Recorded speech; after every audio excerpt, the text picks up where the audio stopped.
Hello friends, body builder channel पे आपका एक बार फिर से स्वागत है दोस्तों आज की इस वीडियो में हम म्यूचुअल फ़ंड के बारे में जानेंगे।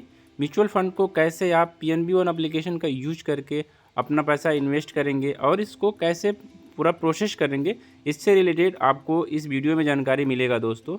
इसके लिए सबसे पहले आपको पीएनबी वन एप्लीकेशन ओपन करना है और आपको स्क्रॉल करके ऑनलाइन म्यूचुअल फंड्स पे क्लिक करना है।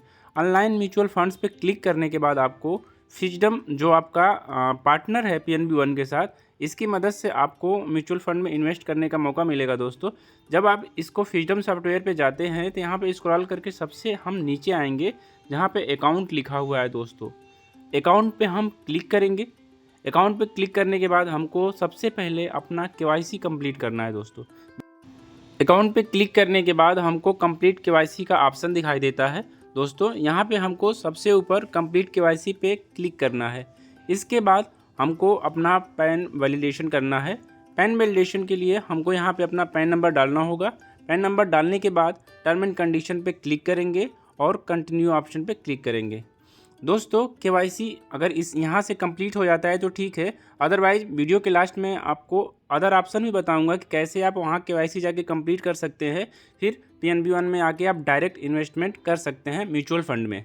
जब हम अपना पैन नंबर डालकर कंटिन्यू करते हैं तो हमारा यहाँ पे आपका जो पैन कार्ड है वो वैलिडेट होता है। इसके लिए हमको यहाँ पे कंटिन्यू बटन पे क्लिक करना पड़ेगा। कंटिन्यू बटन पर जैसे ही हम क्लिक करते हैं हमारा जो पैन कार्ड है दोस्तों वो वैलिडेट हो जाता है। अब हमारा सेकेंड ऑप्शन है डिजी लॉकर में। डिजी लॉकर में जाना है, वहाँ से हमको अपना आधार नंबर वैलिडेट करना है। इसके लिए हम अपना यहाँ पे आधार नंबर डालेंगे और कैप्चा डालकर कंटिन्यू करेंगे तो हमसे डिजी लॉकर का 6 डिजिट का हमको आपका सिक्योरिटी पिन मांगेगा, वहाँ हम पिन डालेंगे। पिन डालने के बाद हमारा आधार कार्ड भी वैलिडेट हो जाएगा। इसके बाद हम नेक्स्ट ऑप्शन पे जाएंगे पर्सनल इन्फॉर्मेशन, जिसको हम अपना पर्सनल डिटेल जो होगा उसको डालेंगे। पर्सनल इन्फॉर्मेशन डालने के बाद हम अपना मोबाइल नंबर, मेल आईडी डालकर उसको कंटिन्यू करेंगे। इसके बाद फोर्थ स्टेप है हम अपना नॉमिनी ऐड करेंगे। जो भी हमारा नॉमिनी ऐड करना है उसको नॉमिनी ऐड करेंगे। इसके बाद आपको अपना ई सिग्नेचर डालना है। ई सिग्नेचर के लिए ई साइन पे क्लिक करके आपको अपना सिग्नेचर अब यहाँ पे प्रोसेस कर देना है। उसके बाद आपका नेक्स्ट स्टेप आता है अपना अकाउंट नंबर ऐड करने का। आप यहाँ पे अपना अकाउंट नंबर ऐड करेंगे। अकाउंट नंबर ऐड करने के बाद आपके अकाउंट में 1 रुपीज़ आपका क्रेडिट होता है। क्रेडिट होने के बाद आपका जो अकाउंट नंबर है वो भी वैलिडेट हो जाता है। इसके बाद सबसे लास्ट में आपका एक बार फिर से आधार और मोबाइल नंबर को वैलिडेट किया जाता है। इसके लिए आपको ई साइन अप कराया जाता है। ई साइन अप पे जैसे ही हम क्लिक करते हैं हमको यहाँ पे टर्म एंड कंडीशन पे क्लिक करके अपना आधार नंबर डालना होता है और हमारे मोबाइल पे ओटीपी आता है। ओटीपी आने के बाद जब इसको हम कंप्लीट करते हैं तो हमारा केवाईसी प्रोसीजर पूरा कंप्लीट हो जाता है दोस्तों। एक बार जब हमारा केवाईसी पूरी कंप्लीट हो जाएगी तो हमको यहाँ पे स्टार्ट इन्वेस्टिंग का ऑप्शन नीचे दिखाई देगा, यहाँ पे हम क्लिक करेंगे।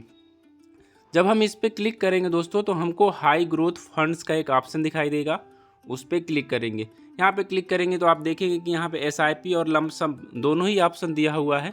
दोनों में से आप किसी भी एक ऑप्शन पे जाके आप अपना इन्वेस्टमेंट कर सकते हैं। आप यहाँ पे जो भी अमाउंट का इन्वेस्टमेंट करना चाहते हैं उसको डाल के यहाँ पे आगे बढ़ेंगे तो यहाँ पे आपको रिस्क प्रोफाइल सेलेक्ट करने के बाद आपको इन्वेस्टमेंट करने का आपकी कोई कंपनी आ जाएगी। यहाँ पे उसको आप सेलेक्ट करके आप और इसको किस बेसिस पे आप करना चाहते हैं, मंथली बेसिस करना चाहते हैं, जैसे भी करना चाहते हैं उसको सेलेक्ट करके आप अपना नेट बैंकिंग या यूपीआई के माध्यम से अपना पेमेंट कर सकते हैं। पेमेंट करते समय एक चीज़ का ध्यान रखना होता है कि पेमेंट आपको उसी अकाउंट से करना है जो अकाउंट आप यहाँ पे दिए हैं, और किसी और अकाउंट से करेंगे तो पेमेंट नहीं लेगा दोस्तों।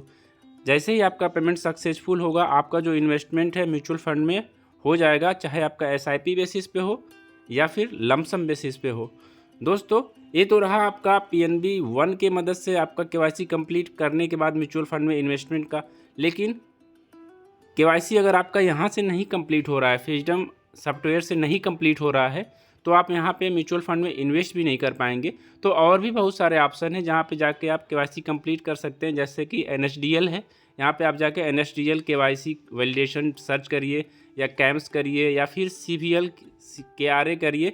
इन ऑप्शन पे जाके भी आप केवाईसी कंप्लीट कर सकते हैं और PNB1 में जाकर डायरेक्ट आप म्यूचुअल फंड में इन्वेस्ट कर सकते हैं दोस्तों आपको ये वीडियो कैसा लगा मुझे कमेंट बॉक्स में कमेंट करके बताइएगा। थैंक यू दोस्तों, thank you for watching my video.